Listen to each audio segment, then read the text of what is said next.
நம்ம மாண்புமிகு நம்ம கரூர் கம்பெனி மன்னிக்கணும் கரூர் முன்னாள் சட்டமன்ற உறுப்பினர் மாண்புமிகு சங்கி அமைச்சர் மன்னிக்கணும் மாண்புமிகு எரிசக்தி துறை அமைச்சர் அவர்கள் பேசுறீங்களா? மாண்புமிகு பாத்ரூம்ல 3 மணி நேரம் உட்கார்ந்து இந்த எதிர்க்கட்சி தலைவர் நான் சொன்னா எல்லா டூல்ஸுக்கும் சொல்லிக்கிறேன் நான் பார்த்துட்டேன் பல டூல்ஸ்.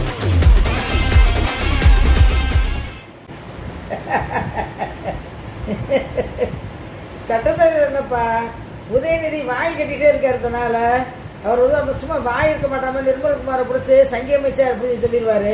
இவர் நிர்மல்குமார் என்ன சொல்வார், உடனே மாண்புமிகு சொல்லிட்டு சபாநாயகரை பார்த்தோன்னே அவர் பேச போகிறாருன்னு சொல்லிட்டு நிர்மல்குமாரை கையை காமிச்சோடனையும் பாத்ரூமில் 3 மணி நேரம் உட்காந்த முன்னாள் துணை அமைச்சர்னு சொல்லிட்டு இவர் நிர்மல்குமார் பேசிடுவார்.